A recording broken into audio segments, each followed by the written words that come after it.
How do, my friend? This is a GEC fixed blade knife. Now GEC, as I'm sure you are aware, is Great Eastern Cutlery, and they are based in America, and they make folding knives. They're more famous for their folding knives, and they have hundreds of different varieties and flavours. And so the fixed blade is kind of more unusual, and I've got a couple here to show you. This is the H20 Wharncliffe with green micarta scales. H20 is on the stamp there. See H20? That's from 2018, and it's in 1095 steel. So nothing fancy, but pretty cool nonetheless. And it features this amazing blade shape. So it's this Wharncliffe, as I said, and this is the cutting edge here. Absolutely dead straight. This isn't the cutting edge, and this spine is sort of swedgy. See if you can see that. Can you see it's got a smooth, nice, and then it squares off just here. So you could use a fire steel on that, I think, to get a spark perhaps, but I think this is kind of more a camp kitchen blade. On here we've got Great Eastern Cutlery, Titusville, PA. What's that, Pennsylvania? The hardware in the handle there, the pins are brass. Could be copper actually. I think they might be brass though. Full tang obviously. Really nice textured micarta, and this is technically green micarta. It doesn't look it, but if I show you it next to my other H20, which is natural canvas micarta, then the other one does start to look green, doesn't it? So let's move on to the other H20. This is a drop point blade, and it's pretty much the same in every other regard. It says, focusing is tricky, Great Eastern Cutlery, Titusville, PA on there.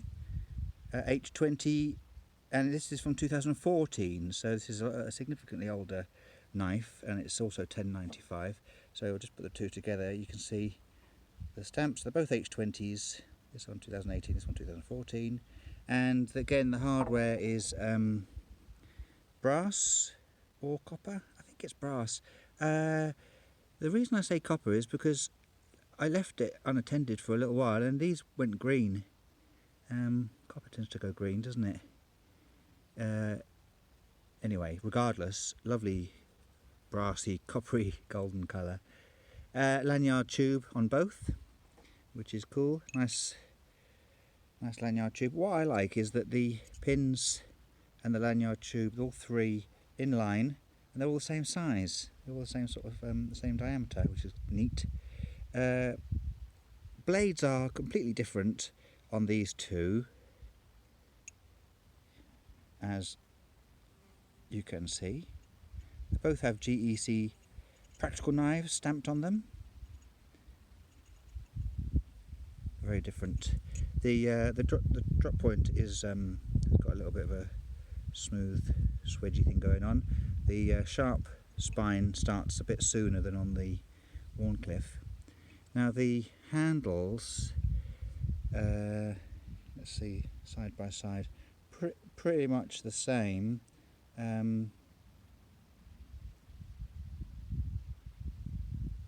Yeah, I mean, no real difference, just different colour. The natural one, this is older, it's got a bit drier, it's a little bit rougher in hand, but essentially the same material. Nice full tang all the way through again. So these are the same dimensions. Can you see the same length? Are they? Yeah, they are. It's kind of a trick of the eye with the blade shapes. I'm just trying to see. No, they are pretty much the same. Right, so let's measure. Get some measuring done. So the entire knife measures 17 centimetres in length. The blade itself is 7.5.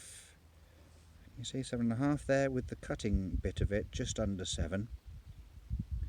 The thickness up at this end, the blade thickness is 2.5mm. Obviously it tapers to a point there, and it does get thicker as you go through the tang. I do apologise for the focusing. It's really struggling because of the leafy background, but I thought it might be quite nice, the leafy background. Maybe I won't do that again. No, it's 2.5. So it's from the here to here, 2.5mm, and then it tapers to the point. And the handle thickness is what, 13mm, something like that. And the Wharncliffe, it's going to be the same. It's just under 7 cutting edge, 7.5 blade length, entire thing 17. So yeah, they're the same dimensions. What do you think? Which one's your favourite? They're both really cool, aren't they?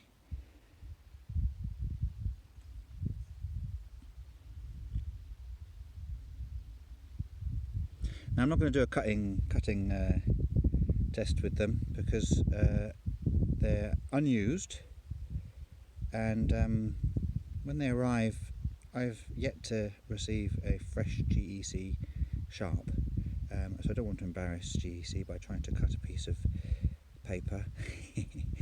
But I mean, 1095 can take an edge, so that's kind of irrelevant how sharp it arrives, because you can sharpen it out nicely. Now, this one I bought new from the United States, and it just came like this. This one I bought second-hand, pre-owned, but new, and it came in a sheath. So it's Collector's Knives is the supplier in the States, and it comes in a sheath from there, which is a really nice leather sheath, clip sheath. So that's a kind of a bonus, really, except for the colour. Not massively keen on that colour, but I mean that's kind of irrelevant, isn't it? So it's a really good sheath, really nice leather sheath, CK on there, really nicely finished, good strong clip. So that's a nice thing. So that goes with that knife. The Wharncliffe is sheathless. Just look at that straight blade, really cool. Okay, that's it, folks, for the GEC H20s, the fixed blades. Hope you enjoyed that. Have a look around my channel. I do other knife reviews. I also do watches and EDC reviews. So have a look around, subscribe, like, comment, all that stuff. You know what to do. Thanks for my dog in the background barking at the passing vehicles. Thanks very much for watching. I'll see you soon.